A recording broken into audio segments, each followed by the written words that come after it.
By the end of 1814, the War of 1812 was at its peak. One country would come out victorious, and as the greatest power in the world.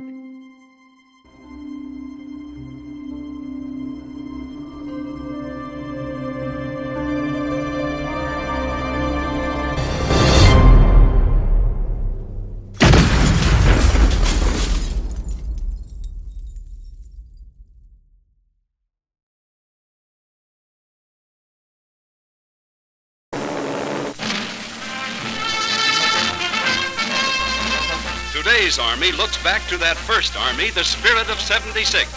Today, we fight for freedoms that those ragged thousands won. And America's young Army stood fast against the odds in 1812, fighting to keep liberty. By the end of 1813, Britain decided to negotiate with America for peace, something they both desperately needed at the time. But negotiation did not start for months after. By 1814, the American army had changed. Older commanders were replaced, and younger soldiers were brought in. They trained for future attacks, making them more coordinated and wanting to fight for their country. During the summer of 1814, the American army was ready. They were prepared to fight and capture on land like they had at sea.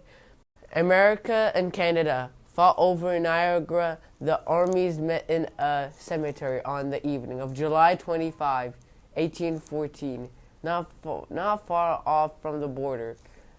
The Battle of Landis when begun. The meeting was unplanned. They were not expecting to fight.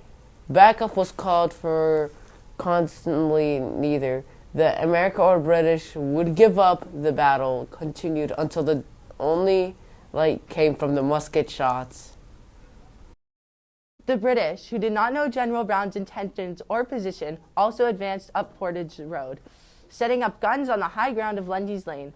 When Scott's army came across the British, along with the camp they set up previously, the fight did not seem in their favor. At 7 p.m. that day, the bloodiest battle of the War of 1812 began. One of Scott's regiments attacked British's left flank, punishing them back as they captured wounded General Phineas Rail, second in command under General Gordon Drummond. Brown's army arrived with the army and attacked the British gunners repeatedly. As dark fell, the fighting continued between both sides. Muskets were fired at such close range that the muzzles blasts crossed each other.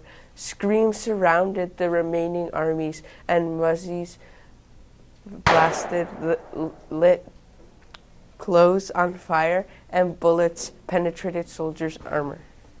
The generals and soldiers on both sides were severely wounded. Brown and Scout had to withdraw. The American army had captured the British guns, but withdrew and left the battle around midnight south to Chippewa. The British troops, consisting of Canadian militia and First Nations warriors, slept by the battlefield. They could hear dying people asking for help and water. American troops returned to Fort Erie. By morning, the battlefield was filled by the dead. Almost 900 people were killed, wounded, or missing on both sides. The Battle of Lundy's Lane stopped America from advancing into Upper Canada. This was one of the bloodiest battles in the war. The next day, the dead were burned and the wounded collected. The army slaughtered each other without victory. In a battle weeks later, Byfield was hit by a musket ball below the arm. They were unable to fix the damage done to Byfield. His arm had to be amputated in a very gruesome, horrible, gut-wrenching way.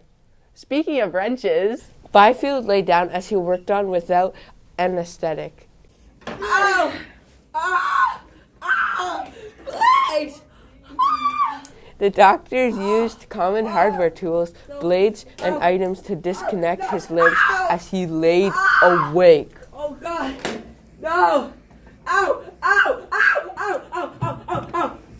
Shadrach Byfield was awarded for his bravery in 1915 with the Medal of Honor of his bravery and sacrifice.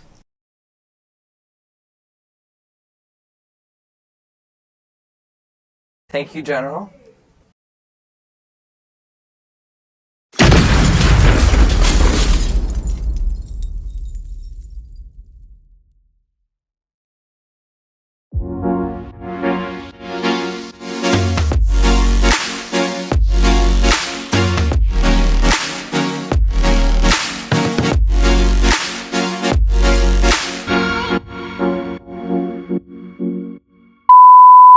Breaking wood.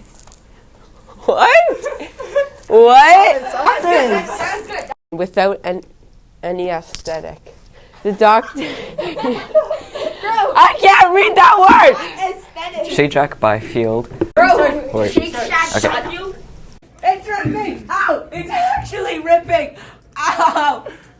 What's going on, Gangster Nation? In today's video, I'm getting my arm cut off by the doctors. Let's get into it.